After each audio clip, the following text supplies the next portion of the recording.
Hello again. Well, two in a row, two in the same day, maybe even three. But this is a response to One Big Holiday. There's a number at the end, 42.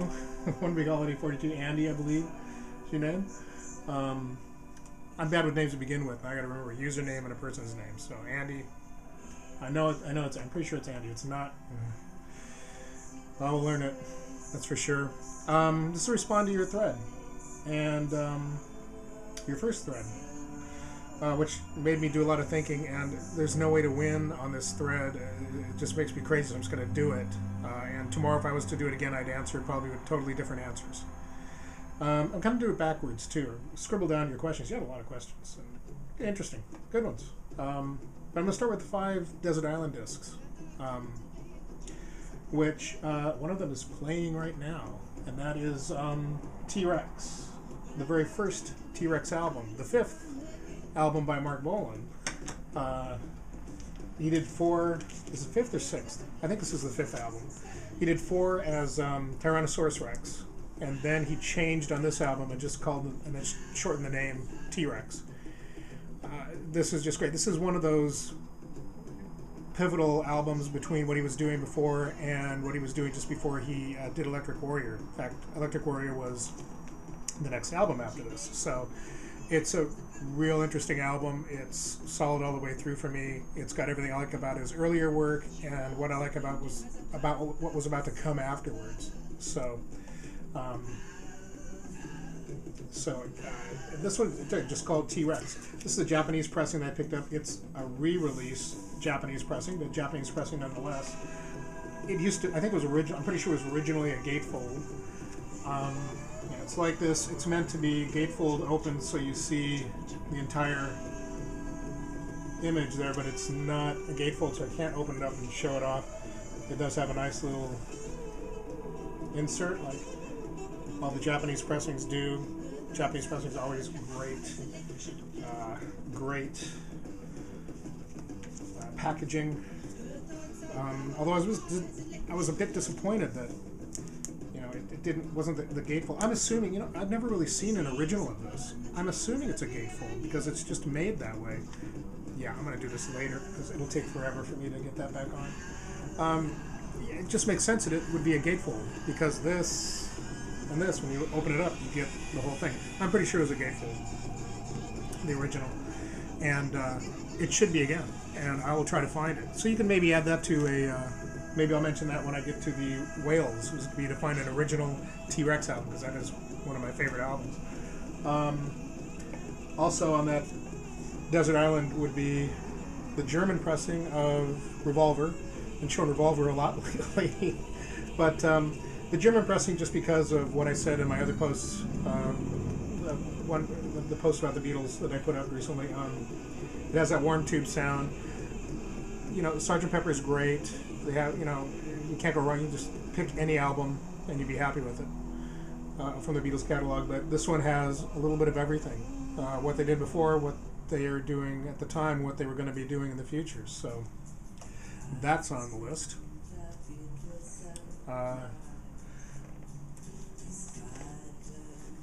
The Who Sell Out.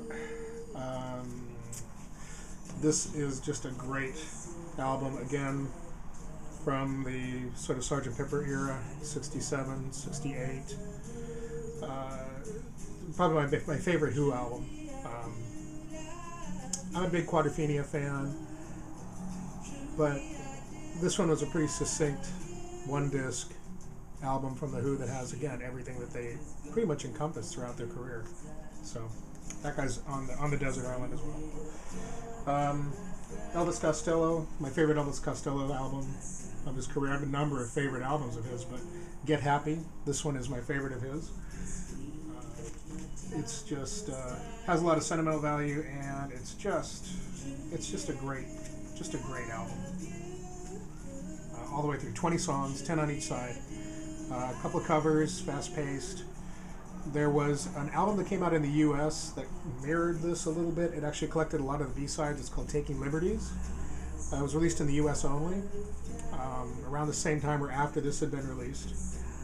And that's a good complementary album. If you were going to do a double album of his, I would put that along with this. But this guy goes on the island with me, you know. And I'm not grabbing any jazz. I'm not grabbing any classical. I'm not grabbing any R&B or soul, or you know, just there's a lot of stuff I'm leaving out here because I'm just all I'm thinking about is kind of rock and pop in my head right now. So because there's other things I'd like to include. I got one more choice, but I'm going to cheat a little bit and have an alternate. But first, this one's definitely going to be on the island with me. The Smiths, Half Full of Hollow. When this came out, I could have swore this was just their first studio album. I didn't know that much about them. This is the first thing I saw in the stores after I'd heard about the Smiths. And so it was later on that kind of discovered, this is actually a lot of BBC material that was done live, and it just, you know, it sounded great. And then when I heard the first album and I heard the original versions, you know, I loved the live BBC material better. It was faster, it was more up tempo, it was a little more, you know, tighter. It just sounded great. And again, this is one of those, it has a little bit of everything that the Smiths were at the time and were going to become later on. So this is the one. It just has sentimental value. I just really like this album. A lot of 80s stuff. Nothing much from the current world of music, which is kind of sad. My alternate, and I might just have to sneak this in maybe inside of another album, I don't know, would be XTC Skylarking. This is just my favorite XTC album. It's just great. You know, there's a lot of psych pop, new and old, in this list. Pinched nerve in my neck. But this is just a favorite album. I hate these lists, you know, pick the 5. You know, well, yeah, an hour from now I'll pick another 5 or whatever. I didn't look through all my collection. I didn't think of everything. And if I had to really narrow it down, it's just impossible. But if I had to go right now, I guess this is what I'd be going with, because these are the first things that came to mind and I saw. So I knew it was going to be a Beatles. I knew there was going to be, you know, mostly up-tempo stuff, things that have a little bit of everything in it, a variety within the album itself.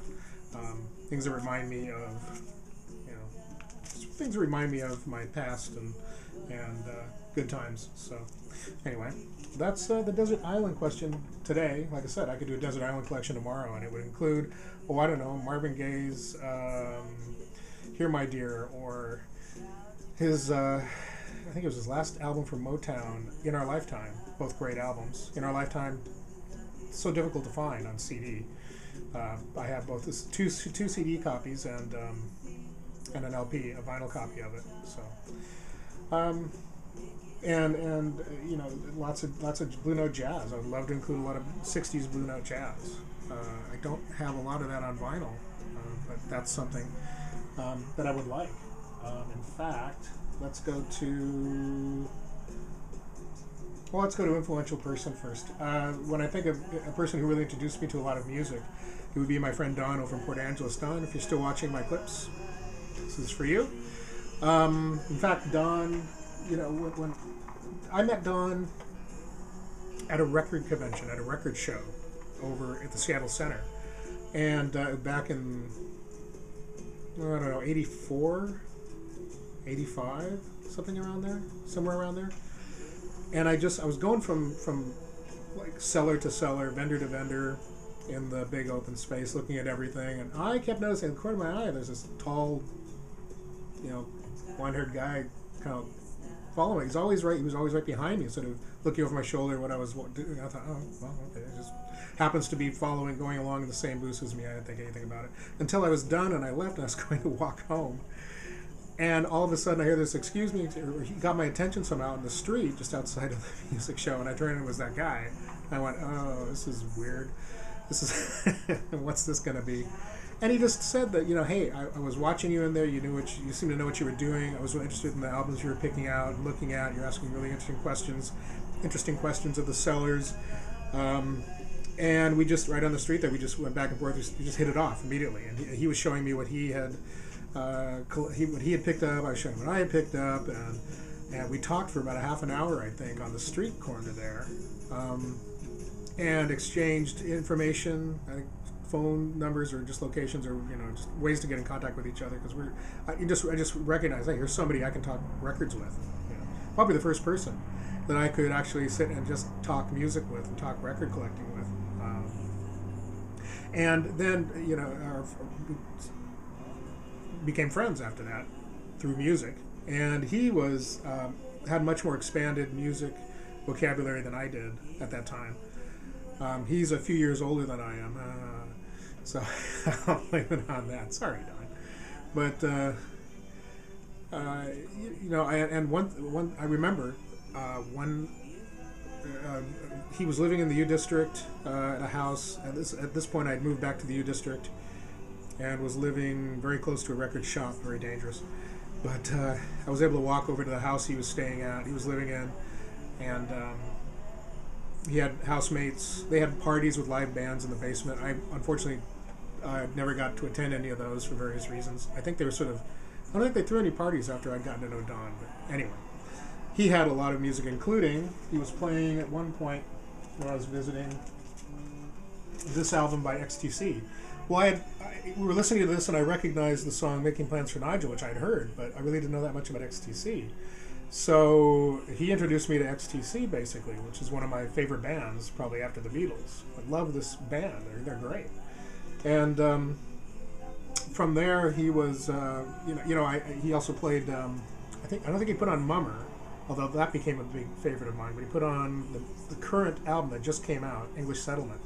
And so I went out immediately and bought everything XTC I could find, English Settlement, Mummer, this album, and then from there I went back and then started collecting the 45s. And so thanks, Don. He also, he was into blues and jazz and was just getting into, had more of a grasp of that genre of music that I just hadn't explored yet. I was all of 23 or whatever, and growing up, it was mostly at home. It was mostly Ed Sullivan Show, which had some great performers on it, but then it was a lot of Lawrence Welk and a lot of country TV shows, and not my favorite music, country western, and Lawrence Welk was, soothing to my parents, but not to me. So I didn't get exposed to blues or jazz or any of that other stuff. Although I really liked, bands like the Mills Brothers, which was sort of jazz vocals, pop vocals. I always remember them. I really liked listening to them when they were on, listening to the vocals and the harmonies. And that might be the first time I really got exposed to that. Well, we reinforced. I heard the Beatles and they had great harmonies, and the Beach Boys, but there's something about the Mills Brothers, which is kind of a strange thing to throw in. I recently saw an album of theirs at the record store down the street. Anyway, back to the present day, back in my youth. So anyway, Don introduced me to a lot of, he would play jazz. He would tell me about, all these jazz artists and everything. I was like, oh, wow, I like this. Hey. And so I got introduced to jazz through him, and a lot of blues. I didn't grasp onto the blues as much as he did, but I did delve into it, and I did like a lot of what I heard. So anyway, that's probably one of the most influential music people in my life. Thanks, Don. And let's see. After that, let's try not to make this a 20-minute video, Gary. Okay, whales, as they're called, I guess, or big finds. In the last year, I don't know, I can't remember. All I can think of is something. Actually, I have picked up some things that I've been looking for and some of them came from eBay, some of them came from finding them. As far as them being finds or gifts, it's fun to find them, sure, but if something popped up on my doorstep and it was like something I've always been looking for, like the vinyl version of XTC's None Such album, which I think sort of fell in that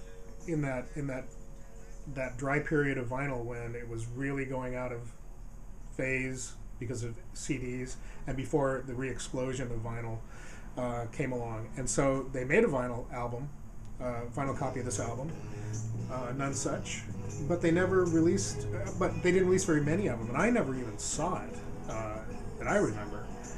But now when you look for it online, it goes for $75, $100, easy. It's 2 discs. They just didn't make very many of them. But this is the CD, and this one is very cool. Got autographed by Andy Partridge and Colin Malden. for a while they had a website. It's not up anymore. Idea Records. They had all their music on Idea Records, and Idea Records had a website. And they had all of their CDs up there, and you could buy them, and they would be autographed. And so I've got pretty much a full set of their catalog. Some duplicates that are not up for trade or any sale or anything like that. I got a couple duplicates of favorite albums like Skylarking. And they were priced really well, and they're the remasters. So, yeah, I was really happy to get almost a full set of the albums that they had available that were autographed. But anyway, this on vinyl, that would be a biggie for me to get. Think. I'm trying to think. I know there's Paul McCartney's. What's it called? It's a black and white photo of him sitting in the backyard.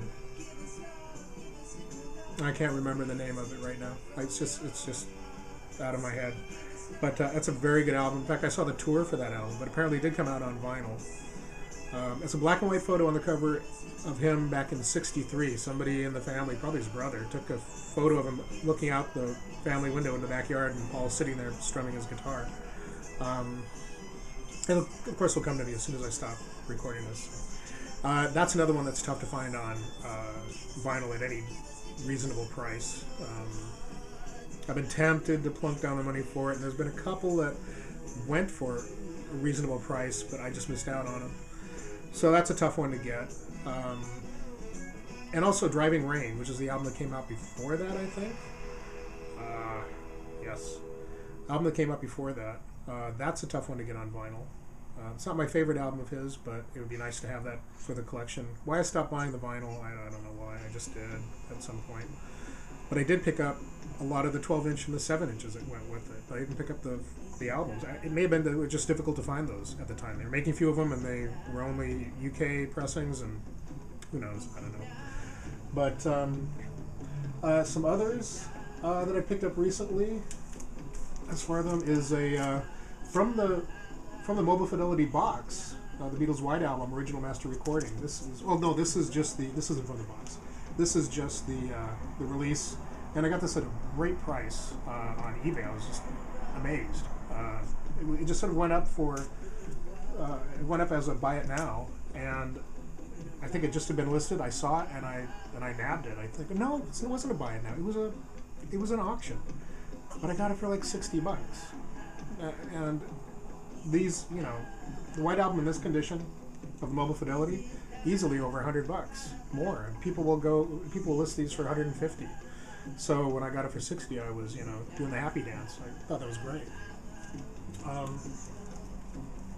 Let's see. Put that back up here. Now, out of the box, I think I kind of showed this one, was Sgt. Pepper from the Mobile Fidelity box set. I don't have the box set itself, but this is from out of the box set. Maybe somebody's box set got damaged and they were just pulling the albums out and selling them individually. I don't know, but this guy had a Sgt. Pepper from the box set. It's a little dinged here and there, but it's cool to have it from the box set because you get to see the original master tape, all the places it went to, was sent out to for it to be used. Very, very cool. I just love how the checkout system here, and you get to see that information. So that was a nice find. As far as Beatles go, that's probably where most of my real wants are going to be. As far as big purchases or big, the obvious things. I would love to get a full set of original Parlophone black yellow label vinyl. Black and yellow Parlophone label vinyl, an original pressing with the Garrett and Lofthouse flip back covers. I have a few of those. I think I've shown before. This with the Beatles. This is one I picked up at a fairly decent. It's a little, it's shown its age. It has the original Ematex insert there. The Garrett and Lofthouse flip back cover here.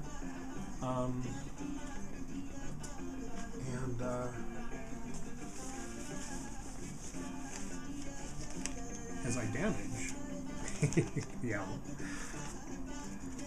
And of course, the black and gold, black and yellow Parlophone label. And you know, given the price I paid, it's got a few scratches on it, but it's in great shape. You know, I would love to eventually collect a full set of original releases for, you know, the Beatles releases over in the UK. One of the ones that I recently picked up is I'm going to show this off. This was, I don't know, I'll do that another time. Make up your mind. Make up your mind. I have Help, I have With the Beatles Help, Rubber Soul, and two Sgt. Pepper's monos. This is an original Rubber Soul mono that I picked up recently. And again, it's got the, I believe it has the Ematex paper sleeve on the inside. I've saved that. But again, it's mono, nice flip back, and it's on the, it's in just amazing shape. It's got a little bit of spider marks on the spindle hole there. Not too bad, but I was very happy. This is not a loud cut as far as I know. I'd have to check the matrix numbers. It wasn't listed on eBay as a loud cut, but if you do some looking into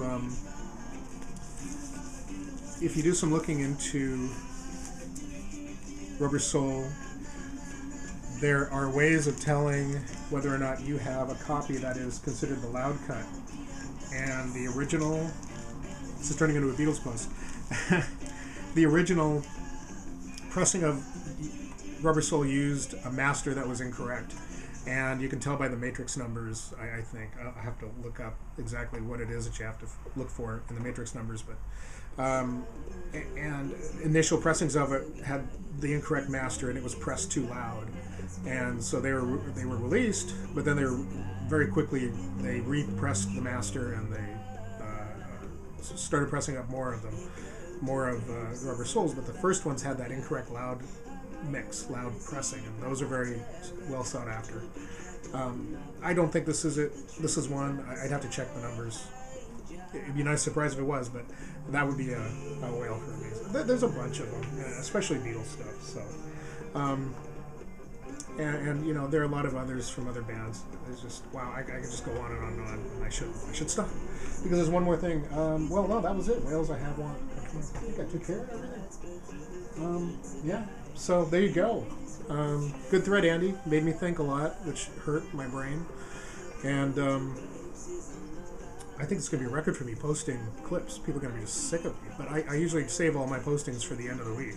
That's when I got my time off. So anyway, good luck with the thread. I hope more people do it. And I'll be talking to you later. See ya. Bye. Let's end on an album cover. That always works.